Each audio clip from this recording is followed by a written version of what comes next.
When determining through which channels to place or sell a product or a service, we talk about using distribution strategy. However, before we start, let us just list the learning goals for this video. The goal is to understand what distribution strategy is, why we need to know about it, and how we could go about using it. We will do this through establishing a general understanding of the actual purpose of distribution strategy and look at what might impact the success of our distribution channel choice. We will also provide an overview of some additional available tools and theories that we as marketers can use when determining the channel choice of a product or a service. So let's start.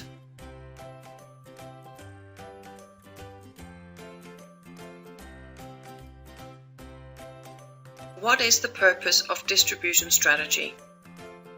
And what is the connection to the rest of the marketing mix? When you are asked to design the marketing mix, you need to make decisions on 4 or 7 core elements, also known as the 4 or the 7 Ps.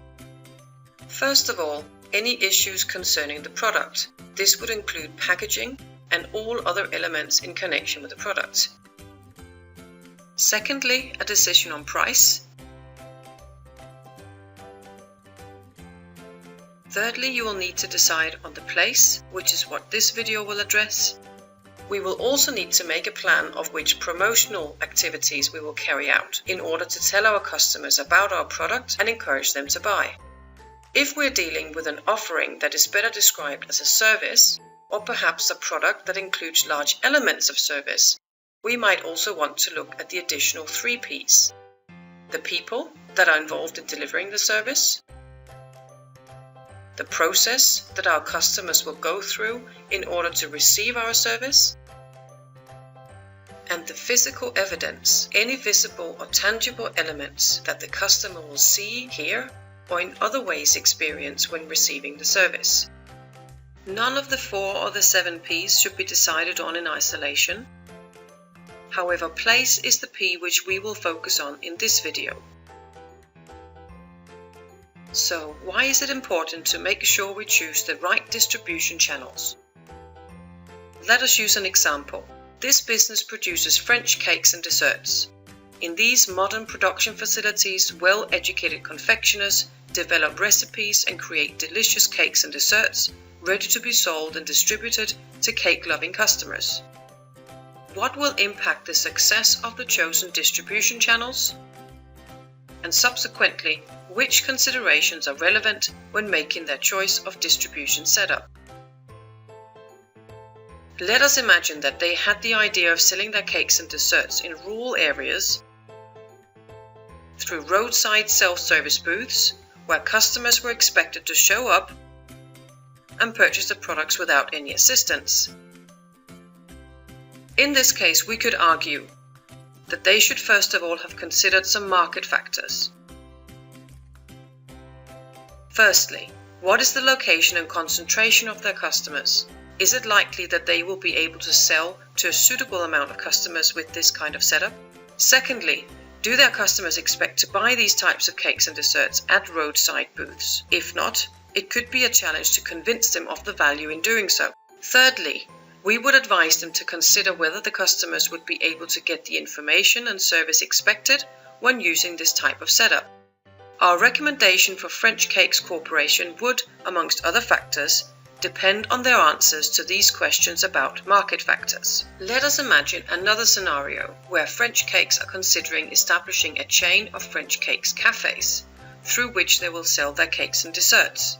In addition to the market factors which we have already discussed, we as marketers would also advise them to consider some factors about themselves. Firstly, do they have the required resources to undertake such an investment, regarding both time, money, and people? Secondly, what level of control do they desire from their distribution channel? Owning the distribution channel gives ultimate control, but it comes at a price. Thirdly, we might discuss with them whether their product range is wide enough to meet customers' needs. So, our recommendations for this company would, amongst other factors, also depend on their answers to these questions about themselves. We could also imagine that the company were keen on creating an online web shop where their customers could order their cakes and desserts and get them delivered directly to their homes. In addition to the market and producer factors which we have already discussed, we would also advise them to consider some factors about the actual products. Firstly, does the perishability, the fairly short shelf life of a cake or dessert, suit this type of distribution? Would they be able to deliver the product while it's still edible? Would there be ways of overcoming this obstacle? Secondly, are cakes and desserts suitable for handling in this way? And thirdly, with other types of products, complexity could be an issue. So our recommendation for this company would, in addition to the factors already discussed, also depend on the answers to the questions about the actual products. We might also imagine that the company is keen on distributing their products through supermarkets in order to reach a large number of people from their target group in this way. In addition to the previously discussed factors, we would also ask them to consider some facts about their competitors. Firstly, which channels are their competitors using? And secondly, is it possible to achieve differentiation through choice of channel? Let us imagine that in one particular supermarket chain, consumers are not exposed to the competitors' cakes or desserts. Distributing the products through this chain would therefore enable them to differentiate from the competition and ultimately have a better chance of selling their products to the end consumers. So our recommendation for French Cakes Corporation would, in addition to the other already mentioned factors, also depend on their answers to these questions about the competitors. So, when advising the company on their choice of distribution channels, we would look at some market factors, some factors about the French Cakes Corporation itself, factors about the products, and some factors in connection with the competitive situation. And finally, we would look at the rest of the marketing mix to ensure that the choice of place corresponds with how French Cakes Corporation wishes to be positioned in the minds of the customers. We have now established the purpose of distribution strategy, what it is and why we need to know about it, and we have established that there are many factors which we need to look at before we can decide on the best place to distribute our product or service. So let's move on. In addition to the factors we have just discussed, we as marketers have some additional tools and theories we can use to guide us when determining which distribution channels to use. These will not be described in detail in this video, but let us just introduce an overview of some of the tools and theories we might want to use. We would determine whether we are dealing with consumer, B2B, and/or services distribution channels. Distribution intensity should be looked at. To what extent and in which context do we want our product or service to be available to the end consumers? Thirdly, we would consider whether to use independent intermediaries, setting up a franchise operation, or perhaps go for channel ownership. We should also look at the physical distribution system, which would include decisions on transportation of goods, inventory issues, and order processing procedures. If we're dealing with retail, we could also look at the process of retail differentiation.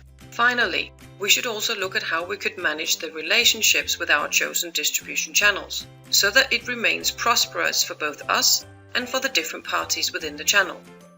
We have now established an understanding of the purpose of distribution strategy, the different factors that impacts our choice, and lastly we have presented an overview of some additional tools and theories available to us when determining a suitable place to distribute our product or service.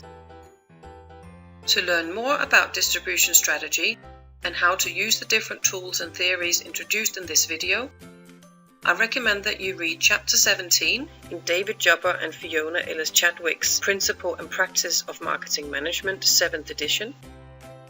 My name is Tina Wade. Thank you for watching.